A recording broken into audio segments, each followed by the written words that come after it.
Welcome to Insight. I am your host, Bel Hernandez Castillo, coming to you from our Los Angeles studios on the Sunset Strip. Insight by Bel gives you a look into the vibrant world of entertainment by speaking to the creators, the stars, and the power brokers who create the visual adventures we all watch on film and TV. We also love to speak to the people who, through their extraordinary lives or careers, have the chance to make a difference in our society and in our lives. Our guest today, Dr. Jose Luis Ruiz, is a noted dentist based in Studio City, a neighborhood in Los Angeles. He is also a philanthropist and a budding filmmaker who will be producing his very first feature later this year. But first, let me give you a bit of insight on the dentist, especially here in Los Angeles, who puts smiles on many celebrity faces. There are several well-known cosmetic dentists to the stars. One of the most well-known is Kevin Sands of Cosmetic Dentistry of Beverly Hills, whose list of celebrity patients have included Justin Bieber, Kim Kardashian, Shaun White, Charlie Sheen, Elle Macpherson, George Lopez, and Britney Spears. Another distinction of Los Angeles dentists of recent years is doing more than just giving celebrities a dazzle in their smile. According to MovieWeb.com, the careers of George Miller, director of Mad Max, Sam Raimi, director of Evil Dead, and James Cameron, director of Titanic, they have all had their careers jump-started by funding from dentists. Another fact, the salary of dentists in California is on the average higher than the rest of the U.S. In California, there are probably more cosmetic dentists than just plain dentists. Don't know the difference? A cosmetic dentist concentrates more on the aesthetics of the patient's smile. And that should put a smile on your face. We will be right back with our guest, dentist Dr. Jose Luis Ruiz. Don't go away. Welcome back to Insight by Bel. Today, I have the pleasure of speaking with my guest and friend, Dr. Jose Luis Ruiz. Dr. Ruiz was born in Mexico City, where he attended the University of UNAM, one of the oldest and most prestigious universities in North America. He is nationally recognized as a professor, researcher, cosmetic dentist, Amazon bestseller, and award-winning Mexican-American novelist. Dr. Ruiz has been practicing in the studio district of Los Angeles for over 20 years, and his clientele also includes many stars and entertainers. And in recognition of his work, Dr. Ruiz has been featured in numerous television programs. He is a star in his own right. In addition to being a renowned and award-winning dentist, he is also a philanthropist. Here's my interview with Dr. Jose Luis Ruiz. Welcome, Dr. Ruiz. It's so great to have you with us today. Such a pleasure. Thank you for having me. You were originally born in Mexico, and then you came to the United States. Can you tell us about that journey? And then did you decide in Mexico that dentistry was going to be your career, or was that when you got to the U.S.? No, I went to UNAM in Mexico City, the oldest and largest university in the continent. And I was a dentist when I arrived here, but I was very, very young. I was one of the youngest to finish dental school, and I pretty much out of dental school I came here. Why? Because I wanted to be the best cosmetic dentist in the world. I became a dentist to make beautiful smiles, and I knew that the LA would be the place to do so. So I moved here, and I had to revalidate my education. So that took about 2 years, which was a difficult process. And a lot of people get stuck with that, but I was very fortunate to breeze through it, and then worked for a couple of years, educated myself, took courses with the best educators in the country, and developed relationships with them, specifically with Dr. Gordon Christensen. And he became my mentor. He saw something in me and he mentored me to become a teacher with him in Utah. This is in Provo, Utah. And pretty soon I was, teaching courses, writing articles, and developing a name in over the years. In dentistry, I developed techniques that are used around the world. I wrote the textbook on minimal invasive cosmetic dentistry, which is again used around the world, and I devoted. I mean, I'm a worker like most Mexicans are. I'm a very hard worker and devoted my many years of my life to improving dentistry, to improving what we do in dentistry, and I've had a big influence on some of the direction that the profession is having. We Yeah. talk about there are dentists and there are cosmetic dentists, and you are a leader in the dentistry industry. Can you tell us what the difference is in your eyes of the dentist and the cosmetic dentistry? Well, that's a very good question. I think every dentist in the country will put in their card, general dentist or dentist and cosmetic dentistry. But the reality is the to do cosmetic dentistry at a high level takes a lot of training and expertise, and there's only very few that actually are trained at that level. You are recognized nationally in this area.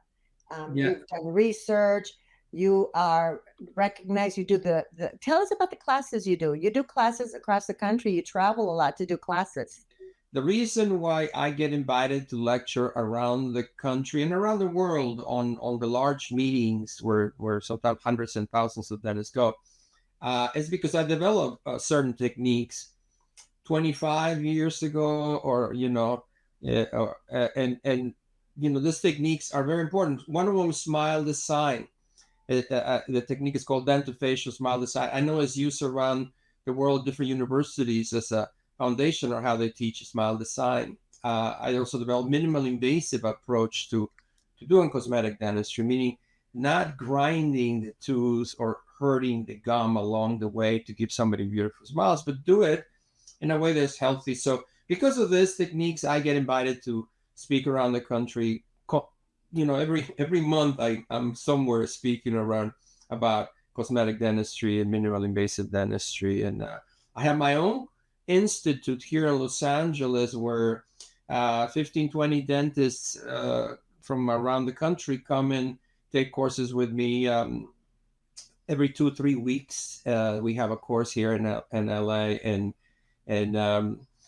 I'm very happy about it. It makes me very happy because I know that what I do doesn't just help the dentists become better, but it helps their patients.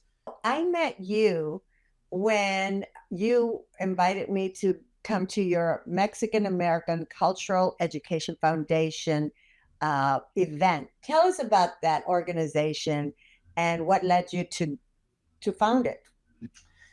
Well, I when I came here from Mexico City, I knew very little about the history of Mexicans in this country.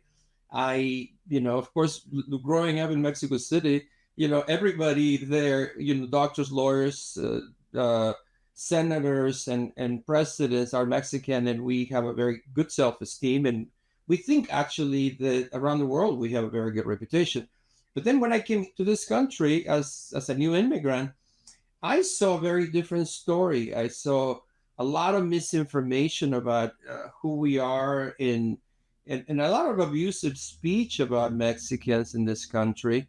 And all of this is false information.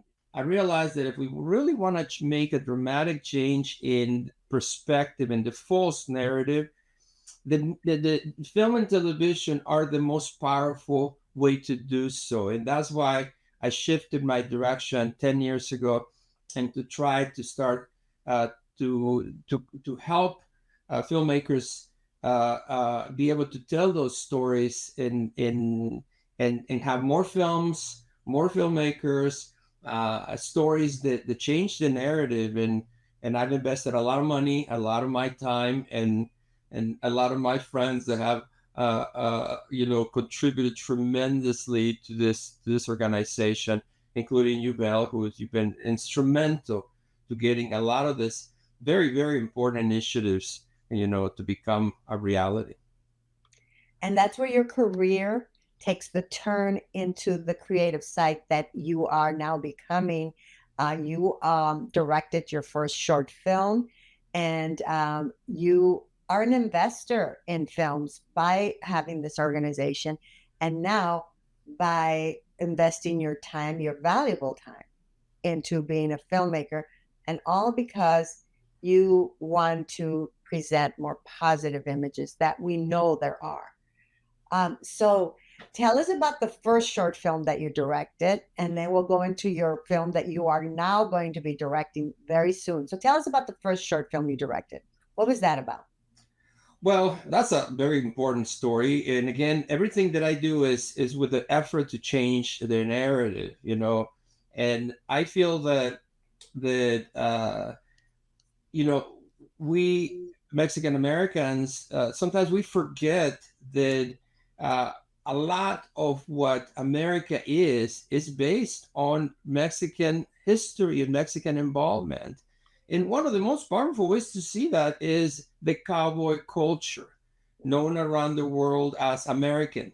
You know, the American every time anywhere around the world they think of Americans, they think about cowboys, and and and the narrative is the Americans invented cowboys, and that is absolutely false, right? We know that the cowboys were invented by Mexican. The specific style of ranching was invented by Mexicans, and not even by Spaniards. The Spaniards do it very differently. It was created in Mexico with that amalgamation of the Indian culture, the Aztec and the Toltec, and the brilliant ways in which they do things, and of course the Spanish cattle culture, and that was inherited by America. So my first film had the intention of telling this story. Let's not get into these types of conversations with our guests. Huh? I'll tell you what. Not only will I'll sell you the cattle, but we will teach you Mexican-style ranching. Lorenzo here will teach you and your people.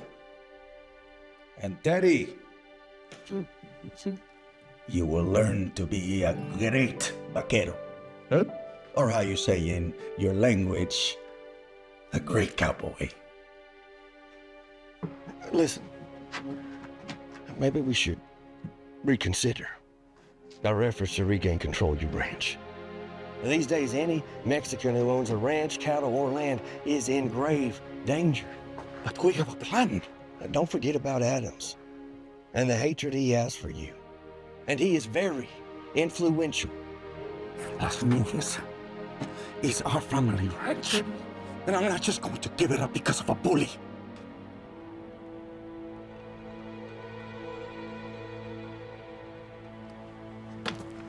Ignacio Velasco. Ignacio Velasco. Velasco! Stop. This is the last time that you're going to get in my way. Because today, you're going to pay for all the trouble you caused me. This man is a traitor to the Texas Republic. And we are going to hang him. Adams, you have no right. That is a good man. He's a traitor, and I got proof.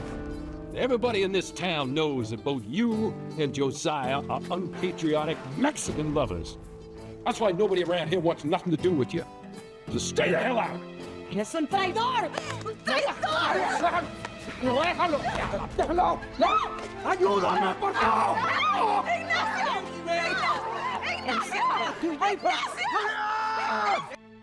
It's a powerful story because it shows how during the time where first the white American people arrived in Texas, they were looking into learning from Mexicans the cattle ranching style and building a relationship in during that time, during those initial contacts, there was friendship in marriage, in relationships, and business relationships built and that completely changed because of greediness of the few people. And then all of a sudden, Mexicans were basically robbed of their properties, robbed of their culture, because all of a sudden they did not know how to do cowboy. It was all American, and then they're almost enslaved. They were never given an opportunity to own things or to have important positions in culture or in politics or anywhere. So it's a very strong story that I felt it was very important to tell, and it has not been told properly. It's called The First Cowboy. It's called The First Cowboy. That played at the Mexican American Film and Television Festival. That festival will be celebrating its 3rd anniversary next year. And that's where that film showed to great response. But I wanted to talk about your next film, which is so amazing. Now you're jumping from a short film, which is what? Well, how long was your film? Almost 20 minutes. Almost 20 minutes. To a feature film, which is going to be a full feature-length film. And do you want to tell us what that is? The premise of the story is a street vendor that sells fruits. And we all see that. That's a very Mexican thing, right? We see people selling paletas and selling fruit and selling flowers. And a lot of times people take them for granted, and they don't give them a great deal of value. And the premise of the story is that one of these young ladies who sells fruit by chance happens to help a friend at a Hollywood party where she goes and is serving, fruit there as well. And then all of a sudden she gets an opportunity because of a bet to become an actress, and she gets a makeover, which is not too complicated to imagine. The complicated part is the cultural collision of a Mexican American vendor who's lived her entire life in Pacoima, and all of a sudden she gets pushed into this white world, the world of wealth and the world of power, and she, she's very unhappy. She doesn't fit. Other people see her, look down on her, but then at the end we discover that she is actually very, very beautiful inside. And although the makeover helped her become beautiful outside, but the moral of the story is that she has always been beautiful. I mean, who wrote the story? It is the story that I wrote. Because you are also an author, and we mentioned that at the beginning of the show. You're also an award-winning author, and so you wrote the script as well. Yes, that's right. I mean, I every time that I drove by a place where I saw some street vendors, they're in the sun for hours and hours, and they're sweating, and they're wearing clothes that is not very, very fashionable. But then you see them, you see their faces, and you wonder what's their life like, and you wonder how. I always wonder, and my mom always used to tell me, anybody can be beautiful if they dress nicely, if they get their hair done well, if they take care of themselves. And I think a lot of people don't realize that. So I always thought, I'm going to write something about our people, and that's why I wrote this. You're a successful, very successful dentist, cosmetic dentist. And because of this passion that you have for, trying to improve the image of the Mexican American, you started the film festival. I think I'm supposed to say I'm just happy to be here, which I am. But also, I want people to be excited. I want American settlers who moved into Texas when it was still Texas. Stories, the Mexican American story, the story of Chicanos and Latinos. And it gives a great honor of welcoming the former Searchlight Pictures chairman, and other people, Luis Valdez. But what is life? Como decía César Chávez decía, hay más tiempo que vida. We'll see you at 2024. And then from the film festival, you deal with people from UCLA who are educators. You deal with well-known producers, directors, some of them who are on your board. And now you're making the leap into filmmaker. How do you see that? How does that happen? How do you manage that between your work and going into this? And are you scared? Because this is a whole new world. I mean, you have directed, but you're now going to be getting into all of the journey of a film getting made. So how do you feel about that? You know, I feel very, very confident about it, and I feel very, very excited. I realize that I'm one of those people that people consider a disruptor.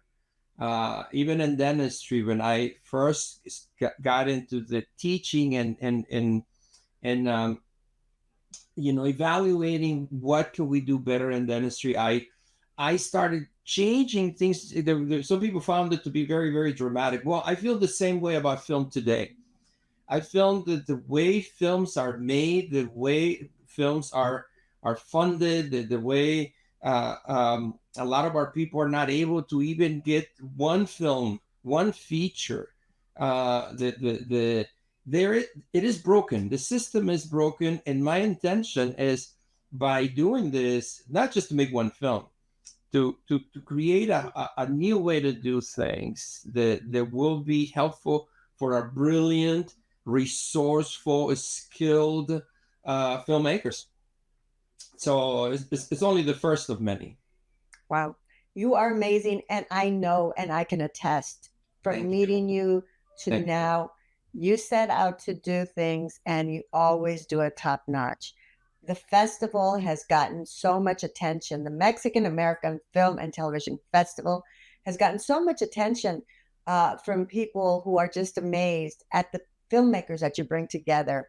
And every year, our attendance and our participation of industry professionals, whether they be studio heads or television executives, that come and see the work of Mexican American filmmakers and other filmmakers who do stories about Mexican Americans. And it's just amazing. So I have no doubt that you are going to be successful with the film, and I can't wait to see it. What is going to be the title? Do you have a title yet? Yeah. The Fruit Girl, La Frutera. La Frutera. Well, this is so amazing. I am so happy to be able to see the journey you're on and to be a cheerleader, because I think what you're doing is very important. And thank you for doing the stories that need to be told. Well, thank you so much. It is a pleasure. Welcome back. The Latino community is the largest minority group in the U.S., and yet the representation of our stories in Hollywood are sorely missing on the screen. In spite of the numbers, the major studio and network execs are not allowing many of our stories to make it onto the big screen.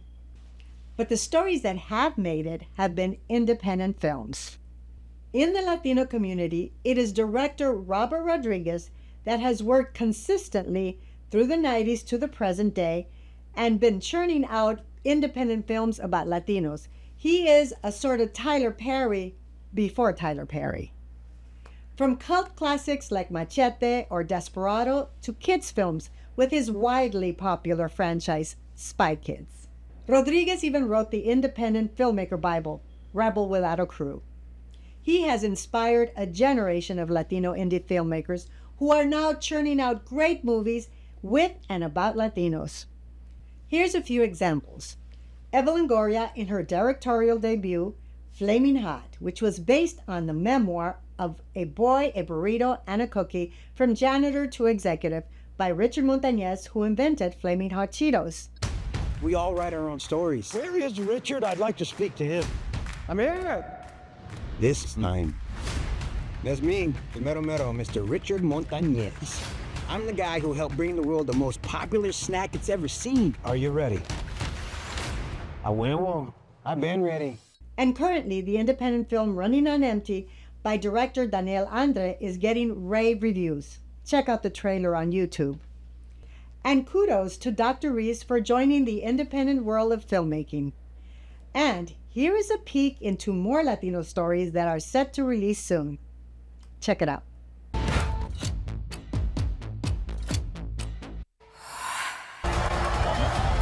You can show them that anything is possible. Oh my God, is that guy missing a leg?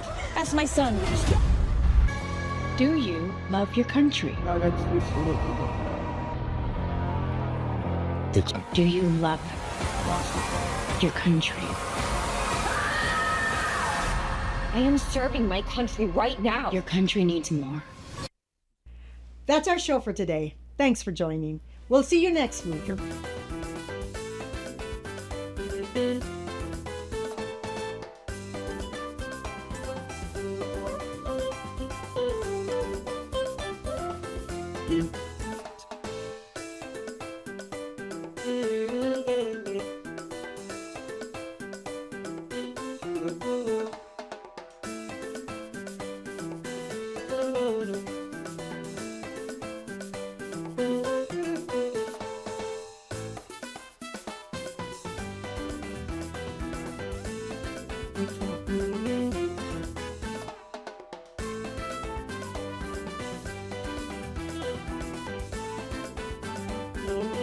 But